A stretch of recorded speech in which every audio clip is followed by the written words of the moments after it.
Yeah, it was a great win for our program. Haven't won a NCAA tournament games, I believe, since 2008, and quite the foe in Drake.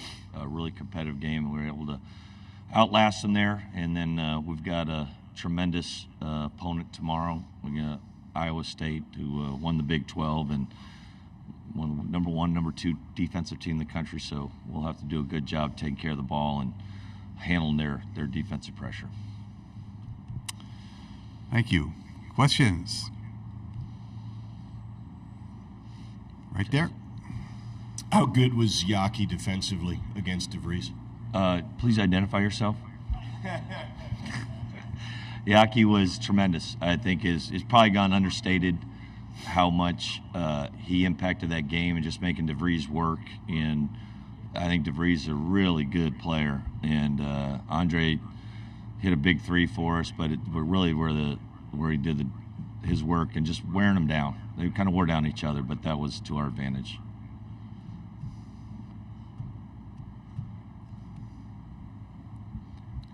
Mike Patterson, Omaha World Herald. Coach, you talked about it a little bit last night. Just talk a little bit about Isaiah Watts, the freshman, stepping up and hitting that big 3 late in the game. Yeah, no, Isaiah's been a spark plug for us most of the year, and he's had it's been coming on lately. The last half of the season, last third of the season, been really, really helpful for us, and he's just got a really magnetic personality and kind of brings that energy, and he plays very carefree and loose.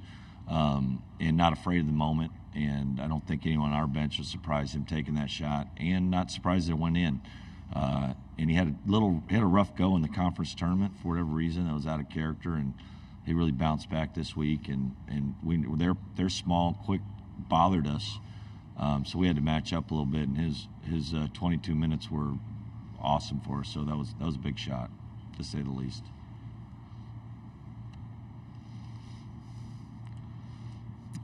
Stay here yet. Coach, follow up.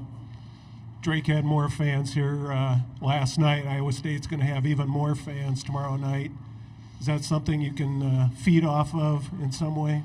I don't know, feed off of, but we have some experience a little bit playing down in Tucson. And I was a little surprised, to be honest, last night. Normally in an NCAA tournament, you're not worried about being able to coach your guys because it's usually a neutral kind of vacuum, but it was loud in there. Just couldn't hear, and probably Creighton has a great home. I know why they have a home court advantage. It's hard, so it'll be a road game, no secret there. So we gotta have that little chip. They sent us out here to the Midwest, which been very hospitable. I found out what a runza is. Am I saying that right? Incredible sandwich. I want to get that on record. It's almost like it's like a Midwest Philly cheesesteak. So put that out there. They tell you eat them with mustard. I would have thought ketchup, but anyway, I forgot the question. Yeah, that's good. I didn't really have a follow-up, but I'm glad you enjoyed that runza. Take some home with you. I'm just mad at myself. I didn't know about it. My 54 years, I didn't know that existed, but I do now.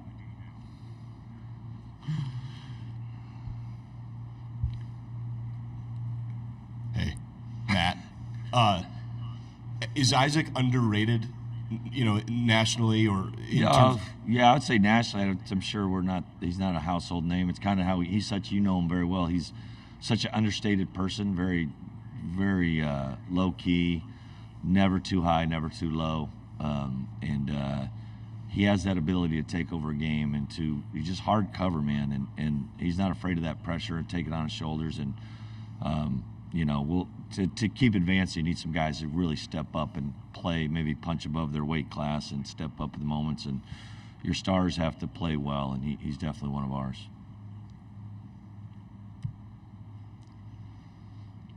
Stay there. Thank you. Coach, just playing a little catch-up from last night, but the lateness of that game, did you feel that maybe was a little bit of an advantage? You were maybe used to it a little bit more than the Midwestern team? Yeah, maybe. I mean, our body clocks, I think it's more in the old folks like me, like our body clock stayed in there. But players, I think that age, probably doesn't affect them too much either way. But maybe that was our advantage, being able to,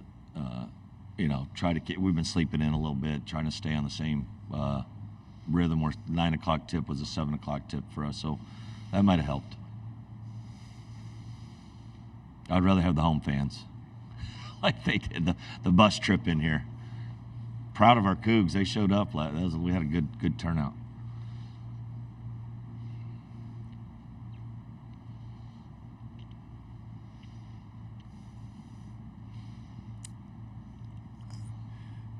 Need the mic? Yeah, here we go. Kyle, I think 3 out of your last 4 games have been these kind of slower offensive games. Obviously, we'd rather score a little easier, but what's your comfort level playing that style, and how do you make that work tomorrow? Well, against some of those opponents, it's been to our advantage, like a Colorado and Washington, and you don't kind of want to – we'd rather wrestle with them, than some of those speedy teams. But I thought actually last night would be a little more up and down. And probably Iowa State, it will be lower scoring if we take care of the ball. If we don't, if they turn us over, which is what they're good at, then they'll get up and down a little bit. So we'll take our shots at them too and our advantages, but we'll see. I don't think, and it's not. They really don't run as much off transition, off misses as they do. They just turn you over and they just get numbers.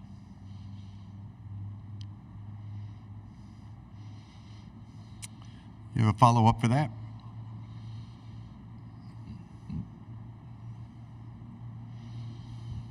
And then I'm curious how Isaac kind of fits into that. Obviously, it feels like that's kind of his style anyway.